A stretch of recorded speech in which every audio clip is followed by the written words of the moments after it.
Hallo und herzlich willkommen zurück zu einem neuen Flive Universe Video mit einem Thema, das schon sehr, sehr oft diskutiert wurde, schon sehr, sehr oft angesprochen wurde, womit ich mich aber tatsächlich noch nie wirklich beschäftigt habe, weil es für mich eigentlich noch nie wirklich relevant war und ist es eigentlich immer noch nicht, also für mich persönlich, aber es ist ein Thema, was immer wieder aufkommt und was auf jeden Fall sehr interessant ist, was jetzt auf jeden Fall auch noch eine neue Facette bekommen hat durch die neuen Drops mit dem neuen Battle of Madrigal Update.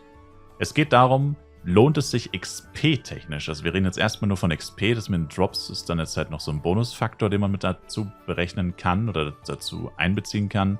Aber ja, lohnt es sich mehr im Envy-Depths Dungeon zu leveln oder halt auf Coral Island? Spezieller bei Kraken. Also eigentlich immer, wenn diese Thematik aufkommt, fragen die Leute eigentlich Kraken oder Envy-Depths. Es wird eigentlich nie wirklich gefragt, soll ich jetzt bei Naga oder beim Barrel leveln oder im Envy-Depths Dungeon?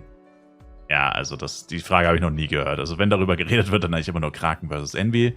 Und warum überhaupt Envy-Depths? Vielleicht noch für den einen oder anderen als Hintergrundinfo. Das liegt daran, dass Envy-Depths der einzige Dungeon ist, in dem man alle Monster töten kann. Ich weiß nicht, wie viele Monster insgesamt drin sind, 250, 300 oder so. Ohne, dass man einen einzigen Boss töten muss. Also in allen Instanz-Dungeon außer Envy-Depths ist es so, dass du nur 50, 60, manchmal vielleicht auch 100 Monster töten kannst. Aber irgendwann, früher oder später, spawnt also nicht der Endboss, aber der Vorboss, also ein Mid-Boss sozusagen. Und wenn du den nicht tötest, dann spawnen keine weiteren Monster. Das heißt, der Dungeon lockt dich selbst quasi aus, bis zu einem gewissen Grad, kannst dann nur Monster töten, weil dann der Boss eben sagt, ja, jetzt musst du erstmal mich töten, weil sonst geht es hier nicht weiter. Und im Envy-Depths ist es nämlich anders, da spawnt dann nur ein Endboss oder ein Mid-Boss nach 200 Monstern, aber alle Monster sind schon gespawnt. Das heißt, du kannst einfach rumlaufen, alle Monster töten und dann einfach rausgehen und die Bosse komplett ignorieren. Und das ist eben die besondere Situation in Envy-Depths, nur deswegen funktioniert es überhaupt, kann man sagen. Wenn das nicht so wäre, dann wäre dieses In-Dungeon-Leveln wahrscheinlich gar nicht wirklich praktikabel, weil sich das dann überhaupt nicht rentieren würde wegen verschiedenen Elementen, Locations switchen und so, Cooldowns, whatever, also das würde sich dann wahrscheinlich nicht wirklich rentieren. Genau, so viel mal zur Background-Info. Und dann können wir eigentlich auch schon direkt in die Excel-Tabelle springen, weil hier gibt es auf jeden Fall nichts zu sehen mit diesem absoluten Low-Damage. Und ich erschlage euch jetzt mit dieser Excel-Tabelle, die komplett unformatiert und scheiße aussieht, aber ist mir wurscht. Was habe ich getestet? Also, ich habe es mit einem RM-Level 157 bzw. Psykeeper 157 getestet und war bei Small Kraken. Small Kraken sind auf Level 157 bei XP pro HP die besten Monster. Empfehle ich euch meinen XP-Guide bis 160 Leveln. Oh hoppla, falsche Tabelle. Und hab's bei denen getestet, 1v1 und AOE. Also AOE muss ich jetzt zugeben, habe ich nur bei Kraken getestet. Für Envy war ich jetzt zu faul, 4-mal da reinzugehen und die Monster mit den Region-Bonus zu töten. Ist echt nervig, wenn du keinen Link-Attack und keine Power-Ups hast. Und dann nur kurz mit Party Level 10 reingehst. Das, ja, egal. Jedenfalls habe ich folgende Erkenntnisse erzielt. Also in Small Kraken 1v1 kriege ich doppelt so wie viel AOE. Das habe ich dann einfach als Faustregel genommen, auch für Envy. Müsste eigentlich 100% 1:1 genau gleich sein. XP-Bonus auf Coral Island bzw. bei Monstern auf dem Level ist ja irgendwo 100% in dem Bereich. Also macht das durchaus Sinn. Dann ja, habe ich halt einfach die Monster getötet. Erst hier mit, wie gesagt, 1v1-Skills, ganz normal. Und habe dann ausgerechnet, was der XP pro HP-Faktor ist. Warum XP pro HP? Ganz einfach, weil wenn du jetzt einfach nur nachguckst, naja, ich bin jetzt 157 und dann kämpfe ich jetzt gegen zum Beispiel Small Kraken. Klar kriege ich dann weniger XP angezeigt, als wenn ich jetzt sage, okay, ich bin 157, aber ich kämpfe jetzt gegen Captain Kraken. Natürlich kriege ich da mehr XP. Aber relevant für mich ist ja, kriege ich auch mehr XP im gleichen Verhältnis, wie die Viecher mehr HP haben. Weil das ist ja das Entscheidende. Weil dass ich mehr XP bekomme, das weiß ja jeder Vollidiot. Jeder weiß, ein höheres Monster gibt mehr XP. Das ist kein Geheimnis. Aber wichtig ist ja, kriege ich auch mehr XP, obwohl dieses Monster wesentlich mehr HP hat. Also kriege ich nicht weniger XP gemessen an der HP. Und deswegen ist XP pro HP ein extrem wichtiger Faktor, der auch nirgendwo angegeben wird. Den muss man sich leider selber ausrechnen. Und da kommen auch extrem ätzende Zahlen raus, vor allem, weil wir keine Dezimalzahlen haben. Wir haben nur Prozente immer angegeben. Deswegen sind die Zahlen sowieso ein bisschen weird. Also ich will jetzt auch gar nicht sagen, dass die irgendwie Sinn ergeben an für sich. Aber es geht ja nur um die Tendenz. Also was ist höher und was ist niedriger. Ob die Zahl jetzt direkt eine Aussagekraft hat oder nicht. XP pro HP, was hat so eine Zahl für eine Aussagekraft, wenn da 9 Nullen davor stehen? Effektiv keine. Das spielt ja auch keine Rolle. Uns interessiert ja nur, wo kriegen wir die meiste XP. Und das kann man sich so glücklicherweise trotzdem ausrechnen. Chilliger wäre es natürlich, wenn wir einfach wüssten, für Level 160 zum Beispiel braucht man 8 Milliarden XP. Ein Monster gibt 25.000 XP. Dann kann man sich genau ausrechnen, wie viele Mobkills braucht man. Also könnte man sich viel mehr und viel leichter die Sachen ausrechnen. Und die Zahlen hätten auch an sich ein bisschen mehr Aussagekraft und so. So hat man halt diese ätzenden Zahlen mit 9 Nullen davor und man weiß eigentlich gar nicht, was das überhaupt bedeuten soll. Ja, wie gesagt, ist ein bisschen blöd. Jedenfalls ist für uns nur relevant, was vor den, oder besser gesagt, was nach den Nullern steht. Also das hier ist einfach nur e hoch minus 9, heißt einfach nur vor der 3 stehen 9 Nuller, vor der 2 stehen 9 Nuller und vor dieser 2 stehen 9 Nuller. Also es ist quasi 0,8 mal die 0, 268. Und das bedeutet, Platz 1 meiste XP, bester XP pro HP-Faktor ist Envy Mobs mit 1 XP Boni, Platz 1. Platz 2 geht an Envy Mobs ohne den Region-Bonus. Umgedreht wäre es wahrscheinlich das gleiche, wenn wir jetzt den Region-Bonus nehmen würden, aber nicht den Damage-Bonus, aber das erkläre ich gleich noch ein bisschen was das bedeutet.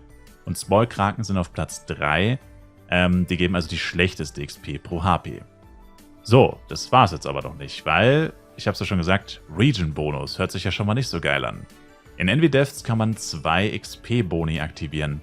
Der eine XP-Boni sorgt dafür, dass die Monster mehr Schaden machen. Ich glaube, die Crit-Chance wird erhöht oder so. Also die Monster werden stärker, machen mehr Schaden, werden gefährlicher. Juckt uns jetzt aber grundsätzlich nicht. Wenn man in der Lage ist, die trotzdem zu töten, nimmt man das mit, weil dann macht man einfach mehr XP.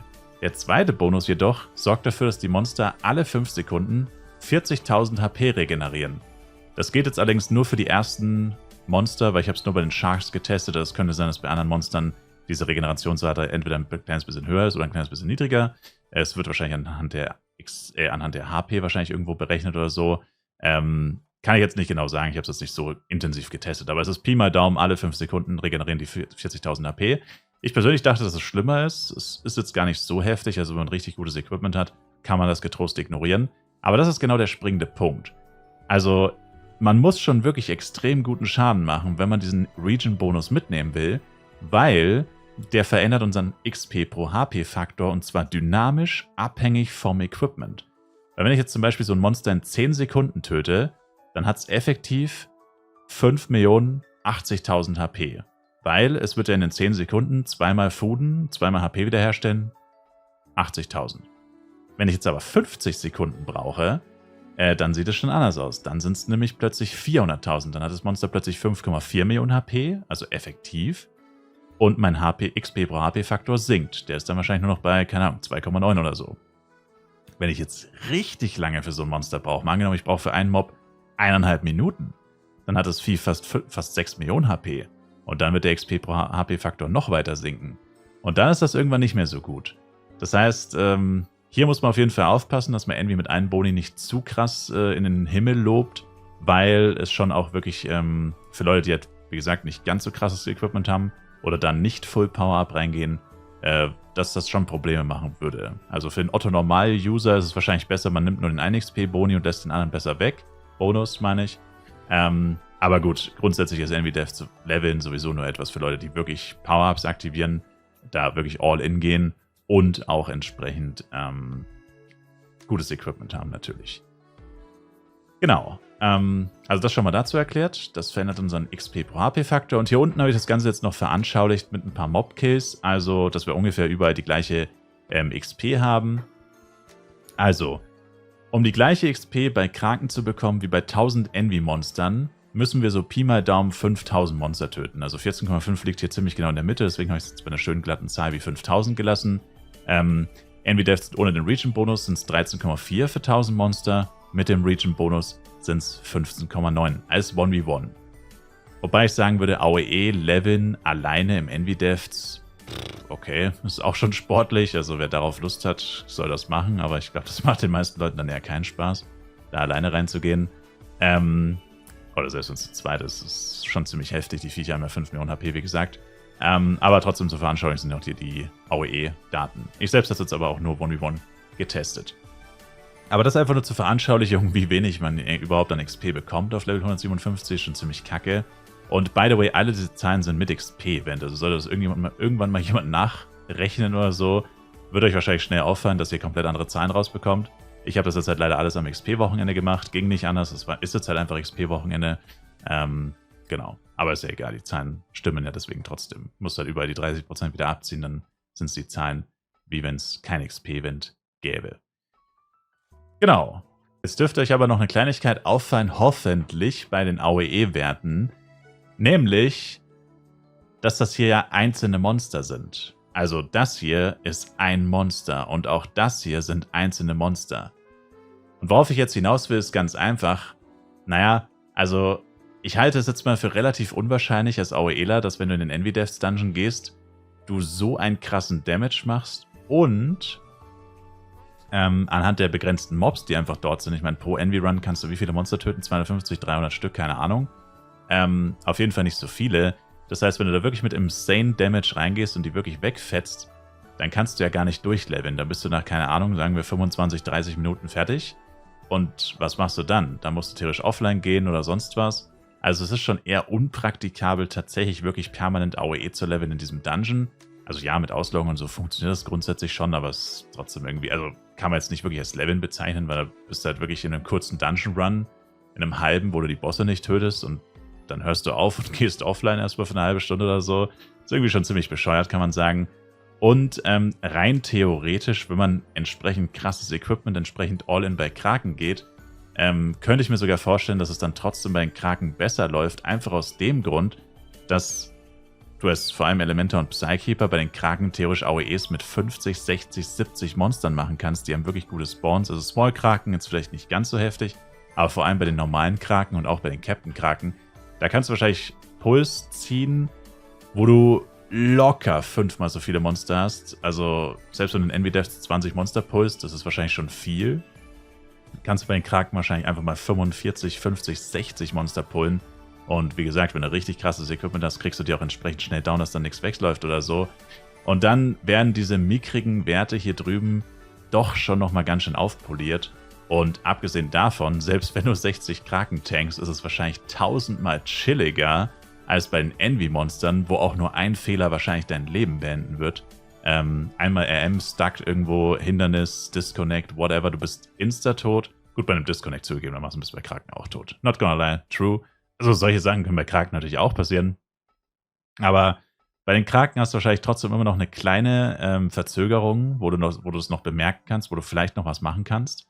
Vor allem, wenn du Hit and Run bist zum Beispiel, bist du ja grundsätzlich sowieso ein bisschen auf Abstand zu den Monstern. Wenn da zum Beispiel jemand disconnect oder so, kann man im schlimmsten Fall vielleicht noch was retten. Aber in Envy Devs ist es ja wirklich so, wenn da mal eine Sekunde was schief geht, also in Cursed Dungeons, weil die Monster ja alle so extrem viel Schaden machen, als wären sie Giants oder Bosse, ist das halt natürlich ein bisschen heikler, die ganze Situation. Also für AOE würde ich persönlich sagen, ist Open World wahrscheinlich immer die bessere Variante, vor allem wenn man kein absolutes Beast-Equipment hat. Und bei 1v1 kommt es halt drauf an, aber eigentlich ist es fast das Gleiche. Also der Unterschied zwischen Envy ohne Region, ich meine, hier sieht man es ja, du musst 1000 Envy-Monster töten, die 5 Millionen HP haben, oder 5000 Kraken, die 600.000 HP haben.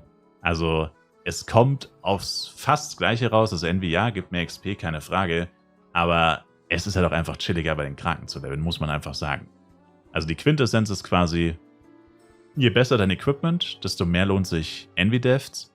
Und fairerweise muss man natürlich noch dazu sagen, in Envy Devs kann man halt, beziehungsweise in Cursed Dungeons, kann man halt noch diese zusätzlichen Drops bekommen. Zum Beispiel diese Jewel Gemstone Boxen, diese Jewel Pieces Boxen und so weiter. Dieses ganze neue Zeug jetzt aus Battle of Madrigal. Ja, keine Frage. Power S10, Power S12, solche Sachen. Theoretisch kann man Karten droppen. Meine ich zumindest, dass das noch so ist. Auch extrem selten natürlich. Skins kann man droppen. Keine Frage, das kommt da alles noch oben drauf. Aber wir haben uns jetzt ja hier hauptsächlich die XP angeguckt. Deswegen lasse ich das jetzt so ein bisschen außen vor. Es bleibt dabei, je besser das Equipment, desto mehr Envy. Je chilliger man leveln will und je schlechter das Equipment, desto eher levelt man einfach weiter auf Coral Island und lässt sich da nichts einreden, dass man was falsch macht. Ich sage auf jeden Fall danke euch fürs Zuschauen. Sehr interessantes Thema definitiv. Wenn ihr weitere Fragen oder Themen habt, könnt ihr sie mir gerne im Stream oder in den Kommentaren mitteilen. Und dann wird es da vielleicht auch bald ein Video drüber geben. Bis dahin, macht's gut rein und ciao, ciao.